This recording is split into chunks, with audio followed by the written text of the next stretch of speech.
சேர்த்து வைப்பதாரோ?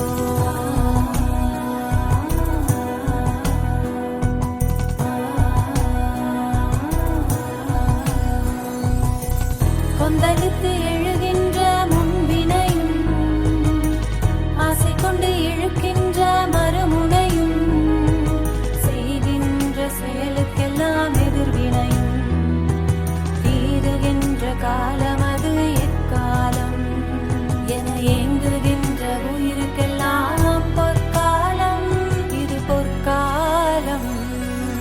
கீதையினும் வேதம் கூறுகின்ற சாரம் உங்கள் உள்ளம் தேடி பாயும் பொன்னான நேரம்.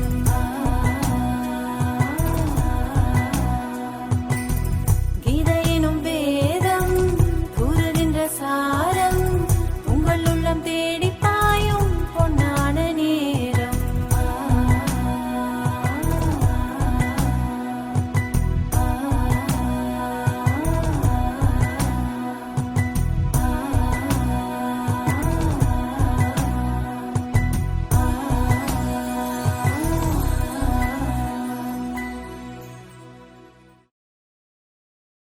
வணக்கம் நேயர்களே. பகவத்கீதை வாழ்வியல் கண்ணோட்டம் என்ற நிகழ்ச்சிக்கு உங்கள் அனைவரையும் வரவேற்கிறேன். சென்ற நிகழ்ச்சியில் நாம் பரமாத்மாவை பற்றி தெரிந்து கொண்டோம். இறைவன் ஒருவனே. இறைவனை நினைப்பதன் மூலம் நம்முடைய பாவங்களிலிருந்து நாம் விடுபடலாம். நமக்கு பிராப்திகளும் கிடைக்கிறது. இன்று நாம் மேலும் பரமாத்மாவை பற்றி அறிந்து கொள்ள இருக்கிறோம். நமது கேள்விகளுக்கு விடையளிக்க வந்துள்ளார் நமது அன்பு சகோதரி பிரம்மகுமாரி சௌமியா அவர்கள். இவர்கள் கடந்த 22 ஆண்டு காலமாக இந்த ராஜயோகாவை பயின்று வருகிறார்கள். மத்திய அரசு வேளாண்மை துறையில் பணிபுரிந்து விருப்ப ஓய்வு பெற்றுள்ளார்கள். இப்பொழுது இந்த கீதை சார்ந்த ஆன்மீக சேவையை செய்து வருகிறார்கள். வணக்கம் சகோதரி. வணக்கம். ஓம் சாந்தி. ஓம் சாந்தி. சென்ற நிகழ்ச்சியில நீங்க கூறுற போது இறைவன் ஒருவன் அப்படின்னு சொன்னீங்க. இறைவன் மனிதனைப் போல் இருக்கிறானா? இந்த ஒரு கேள்வி அனைவருக்குமே இருக்கிறது. இறைவன் பரமாத்மா என்றும் கூறுகிறோம். ஆத்மாவும் பரமாத்மாவும் ஒன்று போல் ஒன்று இருக்கிறதா? இதற்கு கீதையில் ஏதாவது ஒரு விளக்கம் இருக்கிறதா? இதன் சம்பந்தமாக நான் ஒரு ஸ்லோகம் சொல்றேன். ஓரளவு இதிலிருந்து தெளிவு நமக்கு கிடைக்கும். அவஜானந்தி மாம் மூடா மானுஷீம் தனுமாஸ்ரிதம். அவஜானந்தி மாம் மூடா மானுஷீம் தனுமாஸ்ரிதம். பரம் பாவமஜானந்தோ மம பூதமஹேஸ்வரம். பரம் பாவமஜானந்தோ மம பூதமஹேஸ்வரம். இதில் இறைவன் தன்னை பற்றியே கூறும் பொழுது என்ன சொல்றார் அப்படின்னாக்க, அவஜானந்தி மாம் மூடாக மானுஷீம் தனுமாஸ்ரிதம். அவஜானந்தி அப்படின்னா அறிய மாட்டார்கள். என்ன? மானுஷீம் தனுமாஸ்ரிதம், மனித உருவில் உள்ள என்னை, என்னுடைய மேன்மையை அறியாத காரணத்தினால் மானுஷீம் தனுமாஸ்ரிதம் பரம் பாவம் அஜானந்தோ, என்னுடைய உயர்ந்த தன்மைகளை அறியாத காரணத்தினால என்னை அவமதிக்கிறார்கள். மம பூத மகேஸ்வரம், அனைத்து பூதங்களுக்கும் ஜீவராசிகளுக்கும் மகேஸ்வரனான என்னை, என்னுடைய உண்மையான தன்மையை, உயர்ந்த தன்மையை அறியாத காரணத்தினால் மனித உருவில் உள்ள என்னை அவமதிக்கிறார்கள். மூடர்கள் என்னை அறிய மாட்டார்கள் என்று கூறப்பட்டுள்ளது.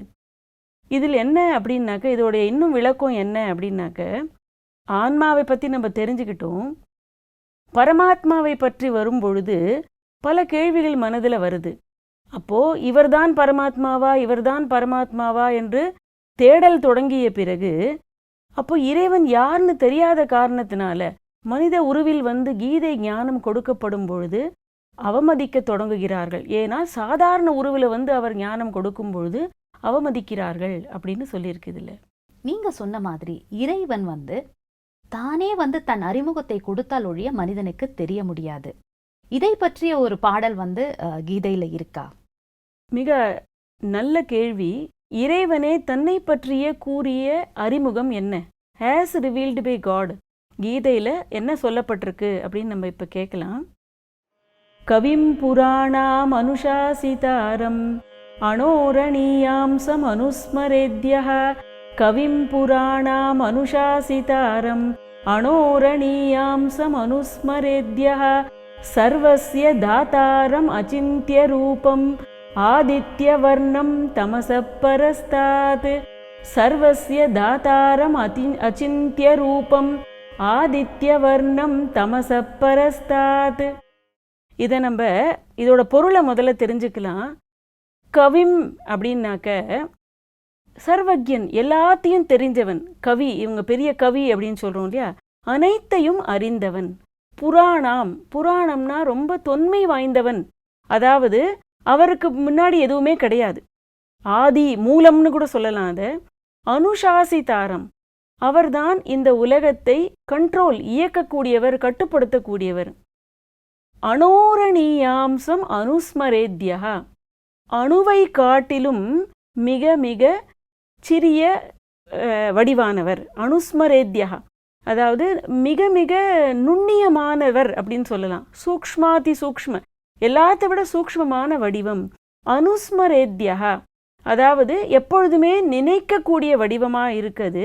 சர்வஸ்ய தாத்தாரம் அச்சிந்திய ரூபம், அவர் வந்து தாத்தாரம், அதாவது பாலனை அளிக்கக்கூடியவர் எல்லாருக்குமே.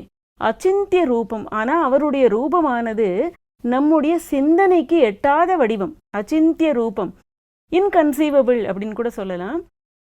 ஆதித்ய வர்ணம் தமசப் பரஸ்தாத், சூரியனை போன்ற அந்த ஒரு செம்பொன் நிற ஒளி உடையவர். ஆதித்ய வர்ணம் தமசகா பரஸ்தாத், இருளை கடந்தவர், அதாவது அஞ்ஞானம் அப்படிங்கிற இருளுக்கு அவர் அப்பாற்பட்டவர். இதுதான் இறைவன் தன்னை பற்றிய கூறிய அறிமுகம்.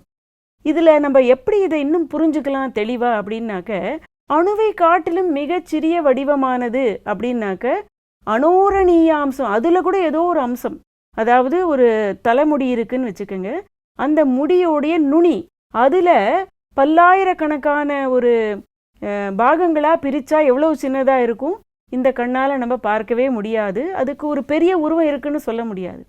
ஸோ அதுதான் என்னுடைய வடிவம்.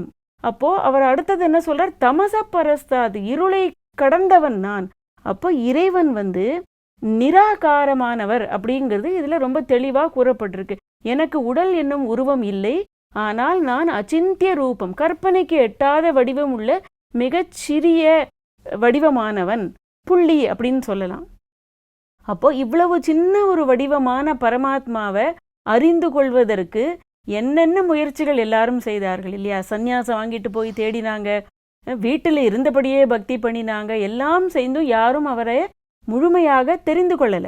ஆனா இந்த கீதையில இந்த ஸ்லோகத்தை கூட முழுமையாக நம்ம புரிந்து கொள்ளும் பொழுதுதான் அவரை யாருன்னு நம்ம அறிய முடியும். ரொம்ப அழகா சொன்னீங்க. இறைவன் வந்து பரமாத்மான்னு சொன்னா கூட அவருடைய உருவம் என்பது ஒரு அணுவை காட்டிலும் சிறியதாக இருக்கிறதுன்னு சொன்னீங்க. ஆனா கொடுக்கக்கூடிய வள்ளலாகவும் இருக்கிறார்னு சொன்னீங்க. இப்போ இந்த ஆன்மா பிறப்பெடுப்பதை பற்றி நமக்கு தெரியும். பரமாத்மா இந்த உலகில் பிறப்பு எடுக்கிறாரா? இதை பற்றிய விளக்கம் கீதையில் இருக்கிறதா? இப்போ நம்ம இறைவன் நிராகாரமானவர், சிறிய புள்ளி வடிவானவர் அப்படிங்கிறது கீதையில சொன்னபடி தெரிந்துக்கிட்டோம். இதுல அடுத்தது நீங்க கேட்கறது பிறப்பை பற்றிய ஒரு ரகசியம். இதுல என்ன சொல்லப்பட்டிருக்கு அப்படின்னாக்க, அவ்யக்தம் வியக்திமா பன்னம் மன்யந்தே மாம புத்தயः. அவ்யக்தம் வியக்திமா பன்னம் மன்யந்தே மாம புத்தயः. பரம் பாவமஜானந்தோ மமாவ்யயமனுத்தமம். அதாவது அவ்யக்தம், இன்னும் கொஞ்சம் தெளிவா தன்னுடைய அறிமுகத்தை சொல்லிக்கிட்டே வரும்பொழுது இறைவன் என்ன சொல்றாருன்னா, அவ்யக்தம், நான் கண்ணுக்கு புலப்படாதவன், அப்படிப்பட்ட என்னை மானுஷிம் தனுமாஸ்ரிதம், எனக்கு கண்ணுக்கே புலப்படாத என்னை மனித உருவை எடுத்தவன் அப்படின்னு தவறாக புரிந்துக்கிறாங்க. அவ்யக்தம் வியக்திமா பன்னம் மன்யந்தே மாம் அபுத்தய, அறிவிலிகள் என்னை தவறாக புரிஞ்சுக்கிறாங்க, நானும் மனித உருவை எடுத்தவன், மனிதர்களைப் போல் பிறப்பவன் என்று தவறாக புரிஞ்சுக்கிறாங்க.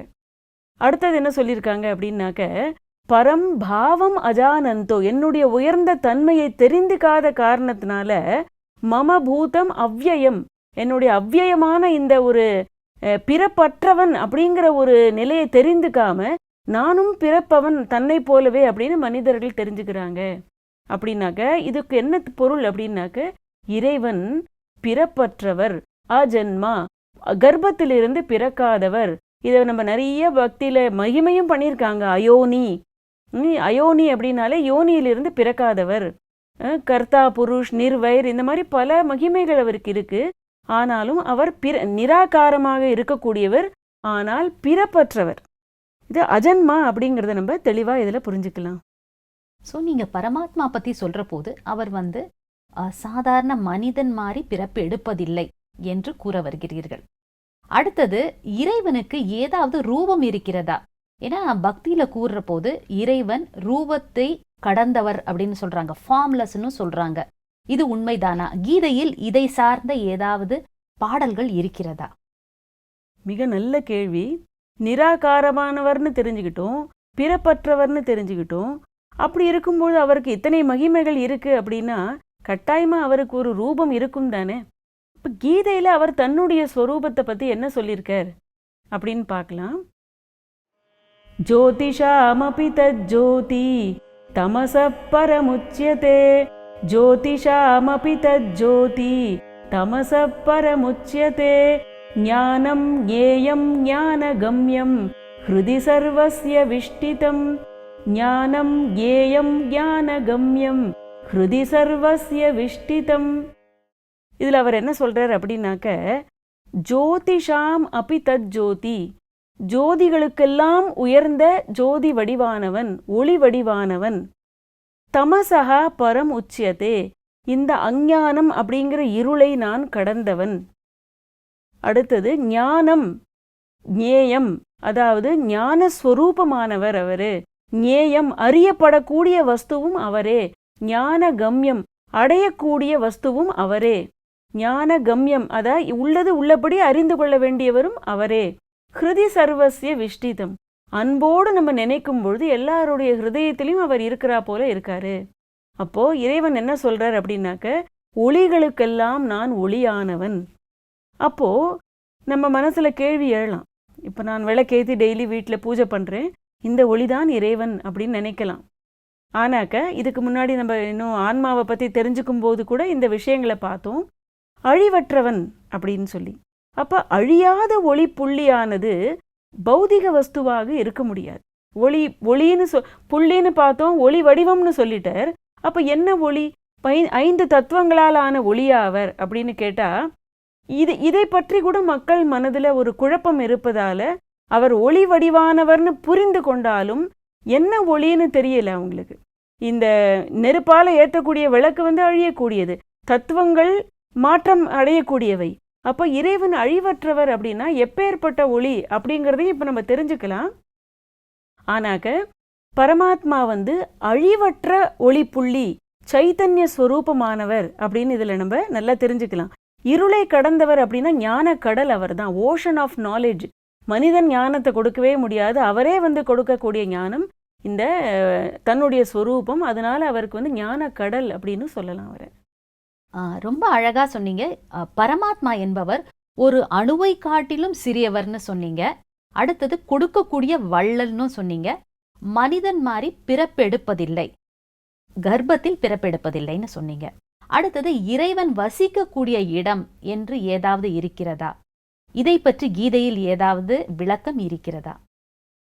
விளக்கம் இருக்கிறது.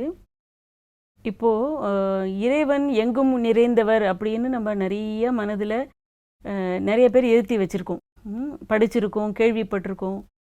ஆனால் இதில் ரொம்ப தெளிவான விளக்கமே அவர் சொல்லியிருக்கார், நான் எங்கே இருக்கேன் அப்படின்னு சொல்லி.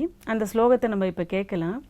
ந தத்பாசயதே சூர்யோ ந சசாங்கோ ந பாவகः, ந தத்பாசயதே சூர்யோ ந சசாங்கோ ந பாவகः, யத் கத்வா ந நிவர்த்தந்தே தத்தாம பரமம் மம. யத் கத்வா ந நிவர்த்தந்தே தத்தாம பரமம் மம. இதுல என்ன சொல்லப்பட்டிருக்கு அப்படின்னாக்க, ந தத் பாசயதே சூர்யா,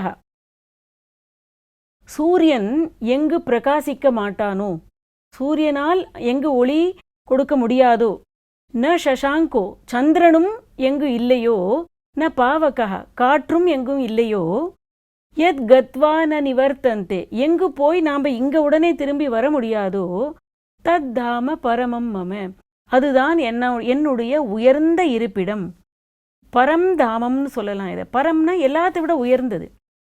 அப்போ இதை கேட்ட உடனே நமக்கு மனதில் ரொம்ப நல்ல தெளிவான ஒரு பிக்சரைசேஷன்னு சொல்லலாம். இறைவன் யாருன்னு தெரிஞ்ச பிறகு புத்தியில் வந்திருக்கும். எங்கே இருக்க நம்ம ஒருவரை சந்திக்கணும் அப்படின்னாக்க நமக்கு முதல்ல முழு அட்ரஸ் தேவை. யார், எப்படிப்பட்டவர், எங்கே இருக்கார். அப்போ இதில் தெளிவாக இறைவன் என்ன சொல்லியிருக்கார் அப்படின்னாக்க, சூரிய சந்திர மண்டலங்களுக்கும் அப்பாற்பட்ட உலகம். 5 தத்துவங்கள், எங்கு காற்று கூட இருக்க முடியாது அப்படின்னாக்க 5 தத்துவங்களுக்கும் அப்பாற்பட்ட உலகம். எங்கே சயின்ஸ் ரீச் பண்ண முடியாதோ, விஞ்ஞானம் எங்கே செல்லவே முடியாதோ, பிறகு இது நம்ம காலச்சக்கரம் அங்கே கிடையாது. அதனால இதை நம்ம சப்தத்திற்கு அப்பாற்பட்ட உலகம்னு சொல்லலாம். நேரம், பியாண்ட் டைம், அதாவது நேரத்திற்கு இந்த 24 மணி நேர கடிகாரம் இருக்கு இல்லையா, இந்த சக்கரம் அங்கே கிடையாது. ஸோ சப்தத்திற்கும் அப்பாற்பட்ட, காலத்திற்கும் அப்பாற்பட்ட, 5 தத்துவங்களுக்கும் அப்பாற்பட்ட உலகம். எங்கு விஞ்ஞானம் செல்ல முடியாதோ, எங்கே நாம் போயிட்டு திரும்பி வர முடியாது. அப்போ இந்த உடலோட போக முடியாது, போயிட்டு டைரெக்டாக இப்போ உடனே இங்கே வர முடியாது. அப்போ அப்படிப்பட்ட இருப்பிடம் தான் என்னுடைய இருப்பிடம் அப்படின்னு. இதை இன்னும் பல பெயர்கள் இதில் இருக்குது. பிரம்ம புவனம்னு கூட சொல்லியிருக்கு கீதையில். பிரம்ம புவனம், பிரம்மம் அப்படின்னாலே 6வது தத்துவம்னு சொல்லலாம் இதை. அதுதான் என்னுடைய இருப்பிடம். பிரம்ம லோகம், பிரம்ம நிர்வாணம், பரம்தாமம், இப்படி பல பெயர்கள் கொடுக்கப்பட்டிருக்கு. ஆன்மாவுடைய இருப்பிடமும் அதுதான். இந்த பரமாத்மாவுடைய இருப்பிடமும் அதுதான். அப்போ அவர் எல்லா இடத்துலையும் இருக்கார் அப்படின்னு நம்ம சொன்னது. யார்கிட்ட நமக்கு ரொம்ப அன்பு இருக்கோ என்ன தெரியும், எங்கே பார்த்தாலும் அவர் தான் நம்ம கண்ணுக்கு தெரிவார் இல்லையா. அதனால நம்ம எல்லா இடத்துலையும் அவர் தான் இருக்கார் அப்படின்னு சொல்லிட்டோம். படைப்பு எல்லா இடத்துலையும் இருக்குது, அவருடைய சக்திகள் எல்லா இடத்துலையும் பரவி இருக்குது. ஆனால் அவருடைய இருப்பிடம் அப்படிங்கிறது ஒன்று தான். அது பிரம்மலோகம் அல்லது பரம்தாமம்னு சொல்லலாம். அது ரொம்ப அழகா சொன்னீங்க. பரமாத்மாவின் இருப்பிடம் எதுவென்றால், எந்த இடத்தில் சூரியனோ சந்திரனோ இல்லாத இடத்தில், காற்று புகாத இடத்தில்தான் இறைவன் வசிக்கிறான் அப்படின்னு சொன்னீங்க. அதற்கு பல பெயர்கள் கூட சொன்னீங்க, பிரம்மலோகம், பரந்தாமம் அப்படின்னு சொன்னீங்க. அடுத்தது, இந்த உலகத்தில் மக்கள் என்ன நினைக்கிறார்கள் என்றால், இறைவன் சர்வ வியாபி என்று நினைக்கிறார்கள். அது உண்மையா இல்ல தவறா? இதை கீதையில் ஏதாவது பாட்டின் மூலம் விளக்கம் அளிக்க முடியுமா? தினம் தினம் கேட்ட ஒரு பாடல்தான். இதை நம்ம கேட்கும் பொழுதே நமக்கே புரியும். அந்த ஸ்லோகம் என்னன்னு நான் சொல்றேன். யதா யதா ஹி தர்மஸ்ய ग्लानिर्भवति भारत, यदा यदा हि धर्मस्य ग्लानिर्भवति भारत, अभ्युत्थानम् अधर्मस्य तदात्मानं सृजाम्यहम्, अभ्युत्थानम् अधर्मस्य तदात्मानं सृजाम्यहम्. இதில் என்ன சொல்லப்பட்டிருக்கு அப்படின்னாக்க, எப்போ தர்மம் தாழ்ந்து போகிறதோ, தர்ம கிளானி ஏற்படுறதோ, அப்போ அதர்மம் தலை தூக்கிறதோ. எதா எதாகி தர்மஸ்ய கிளானிர் பவதி பாரத. பாரத அப்படின்னா அர்ஜுனனை சொல்றாங்க. அர்ஜுனனே எப்போ இந்த உலகத்துல தர்மம் தாழ்ந்து அதர்மம் தலை தூக்கிறதோ, அபியுத்தானம் அதர்மஸ்ய, அதர்மத்தை அழித்து தர்மத்தை நிலைநாட்டுவதற்காக நான் திரும்ப திரும்ப அவதரிக்கிறேன். அவதரணம் அப்படிங்கிற ஒரு வார்த்தையே எதை குறிக்கிறது அப்படின்னாக்க, மேலிருந்து கீழே வருகிறேன். அவதாரம் அப்படின்னாலே he descends into this world, மேலிருந்து கீழே வரார். அப்போ கீழேயே இறைவன் ஆல்ரெடி இந்த பூவுலகத்திலே இருக்கார் அப்படின்னாக்க, மேலிருந்து கீழே வரணும்னு அவசியம் இல்லை. நான் திடீர்னு வரேன்னு சொல்லலை, மேலிருந்து கீழே வரேன், அப்பதான் நான் வரேன்னு சொல்றார். அப்போ எல்லா இடத்துலையும் இறைவன் இருக்கார் அப்படிங்கிறது ஒரு பாவனை தான் நம்மளுடைய. இறைவன் அவனன்றி ஓர் அணுவும் அசையாதுன்னு கூட சொல்லிட்டாங்க. இதெல்லாம் அவருக்கு மேலே நமக்குள்ள ஒரு மரியாதை, ஒரு ரெஸ்பெக்ட்னால அவரோட மகிமைகளுக்காக இப்படி சொல்லப்பட்டிருக்கு. ஆனால் இறைவன் ஒருவர், அவருடைய ஸ்வரூபமும் ஒன்று தான், அவருடைய இருப்பிடமும் ஒன்று தான், அவர் மேலிருந்து தான் கீழே வரார். அப்போ எல்லா இடத்துலையும் அவர் இருக்கார் அப்படிங்கிறது சத்தியமான விஷயம், நம்ம சொல்ல முடியாது. இப்ப பரமாத்மாவை பற்றிய நிறைய விஷயங்கள் இப்ப பகிர்ந்துக்கிட்டீங்க. அடுத்தது வந்து இறைவனை பத்தி சொல்ற போது நேம்லெஸ் ஃபார்ம்லெஸ், அல்லது அவருக்கு பெயரும் கிடையாது உருவமும் கிடையாது என்ற கருத்து கூட இந்த உலகத்தில் நிலவுகிறது. இது உண்மைதானா? இதை பற்றிய கீதையில் ஏதாவது ஒரு பாடல் இருக்கிறதா? இப்போ நம்ம பிறப்பற்றவர் அப்படின்னு பார்த்தோம். நம்முடைய பெயர்கள் உடல் சார்ந்ததாக இருக்கு. அப்போ இறைவனோட பெயர் நிச்சயமாக உடல் சார்ந்த பெயராக இருக்கவே முடியாது. அப்போ அவர் பெயர் உருவத்திற்கும் அப்பாற்பட்டவரா அப்படின்னு கேட்டால் அதுவும் இல்லை. உருவம் என்னன்னு இப்போ நம்ம பார்த்தோம். இப்போ கீதையில் என்ன சொல்லியிருக்கு அப்படின்னாக்க, கதிர் பர்த்தா பிரபு சாட்சி நிவாச சரணம் சுஹ்ருது பிரபவ பிரளயஸ்தானம் நிதானம் பீஜம் அவ்யயம். அவர் என்ன சொல்றார் அப்படின்னாக்க, கதி, கதினா அடைய வேண்டிய கதியும் நானே. பர்த்தா, நான் அனைத்து ஆத்மாக்களையும் காப்பாற்றக்கூடியவன், தலைவன், தாங்கக்கூடியவன் அப்படின்னு சொல்லலாம். பிரபு, நான் அவர் ஒரு மாஸ்டர், எல்லாருக்கும் அதிகாரியானவர். சாட்சி அப்படின்னா சாட்சியாக இருந்து இந்த உலகத்தை இயக்கக்கூடியவர். கதிர் பர்த்தா பிரபு சாட்சி நிவாச சரணம் சுஹ்ருது. நிவாசம் அப்படின்னா எல்லாருக்கும் அடைக்கலம் அளிக்கக்கூடிய இடம் அவர்தான். சரணம், சரணமாக அடைய வேண்டியவனும் நான் தான். சுஹ்ருது அப்படின்னாக்க நண்பன் அர்த்தம். நண்பன், சுஹ்ருது, நன்மை அளிக்கக்கூடியவன். அப்புறமா அடுத்தது என்ன சொல்றார் அப்படின்னாக்க, பிரபவ பிரளய சாட்சி. பிரபவஹா அப்படின்னாக்க எல்லாற்றுக்கும் மூலம், உற்பத்தி என்னிடமிருந்து தான் எல்லாமே தோன்றுறது, மூலம் நான் தான். பிரளயஹா கடைசியில ஒடுங்கக்கூடிய அந்த பிரளயம்னா அந்த முடிவுன்னு சொல்லலாம், முடிவும் நான் தான் அப்படின்னு சொல்லிட்டு, நிதானம் பீஜம் அவ்யயம். நிதானம் அப்படின்னா கடைசியில அடைக்கலமாக எல்லாமே ஒடுங்கக்கூடிய இடமும் நான் ஒருவன்தான். பீஜம், நான் இந்த சிருஷ்டியோடைய விதை வடிவமானவன். அவ்யயம், கண்ணுக்கு புலப்படாதவன் அப்படின்னு சொல்லியிருக்கு. இதுல நம்ம இப்ப பார்த்தோம், உடல் சார்ந்த பெயர் அவருக்கு இருக்க முடியாது. அப்போ ஆன்மாவிற்கு பெயர் கிடையாது. அந்த ஜோதி வடிவமான பரமாத்மா பிறப்பற்றவர் அப்படின்னா அவருக்கு என்ன பெயர்? சுஹ்ருது. சுஹ்ருத் அப்படின்னா நன்மை அளிக்கக்கூடியவர், கல்யாணகாரி, நன்மை செய்யக்கூடியவரை ஷிவ் அல்லது சிவன், சிவா, இப்படி பல பெயர்கள்ல சொல்றோம். அப்ப அவருடைய உண்மையான பெயர் கல்யாணகாரி. இறைவனே சொன்ன பெயர் கல்யாணகாரி. சிவா அப்படின்னா கல்யாணகாரி. இதுதான் அவருடைய உண்மையான பெயர். இப்போ இந்த பெயரை தெரிந்து கொண்ட பிறகு, ஏன்னா நம்ம பார்க்கலாம், அனைத்து தேவ ஆத்மாக்களுக்கும் ஒரு சித்திரம், ஒரு உருவம் இருக்கு, ஒரு போட்டோ இருக்கு, சிலை இருக்கு. நிராகார பரமாத்மா சிவன் மட்டும்தான் உடல் என்னும் உருவம் அற்றவர். அவருக்கு ஒரு உருவம் வச்சிருக்காங்க சிவலிங்க வடிவத்துல, ஆனா அவர் உடல் என்ற உருவம் இல்லாதவர். அதனாலதான் அவரை ஜோதிர்லிங்கம் அப்படின்னு சொல்றோம். 12 ஜோதிர்லிங்கம் கூட காட்டியிருக்காங்க. அதற்கு பிறகு பல பேர்கள் அவரை ஜோதி வடிவத்துல சொல்லியிருக்காங்க. அருட்பெரும் ஜோதி, தனிப்பெரும் கருணை, இப்படி அவரை நிறைய பேர் புகழ்ந்திருக்காங்க. ஆனா ஜோதி வடிவானவர் அப்படின்னாக்க தத்துவத்திற்கு அப்பாற்பட்டவர்னு நம்ம இங்க புரிந்துக்கணும். சைத்தன்ய ஜோதி, he is a living entity. ஒரு ஜட வஸ்து இல்லை, ஆன்மாவும் கிடையாது, பரமாத்மாவும் அப்படி கிடையாது. அவர் இருக்கக்கூடிய இடமும் நம்ம புரிந்து கொண்ட பிறகு இப்ப நம்ம அவரை மீட் பண்றது, தியானத்துல அவரை சந்திக்கிறது, அனுபவம் பண்றது ரொம்ப சுலபமாயிடும். பேரும் தெரிந்தெடுத்து, இருக்கக்கூடிய இடமும் தெரிந்தெடுத்து, அவர் எப்படிப்பட்ட, எங்கு இருக்கக்கூடியவர், அவருடைய ஸ்வரூபம் என்ன அப்படின்னு இப்ப நாம தெரிந்துக்கிட்டோம். ரொம்ப அழகாக பரமாத்மா பற்றிய அனைத்து விஷயங்களையும் ரொம்ப தெளிவாக விளக்கி கூறினீர்கள். நிகழ்ச்சிக்கு வந்தமைக்கு நன்றி, வணக்கம். நன்றி. என்ன நேயர்களே, இந்த நிகழ்ச்சியை பார்த்தீர்களா? இந்த நிகழ்ச்சியில் பரமாத்மா பற்றிய பல கேள்விகளுக்கு நமது சகோதரி தெளிவான அழகான பதில்களை கொடுத்தார். பரமாத்மா என்பவர் புள்ளி வடிவமாக இருக்கக்கூடியவர். அவருக்கு கல்யாணகாரி அல்லது சிவன் என்ற பெயரும் இருக்கிறது.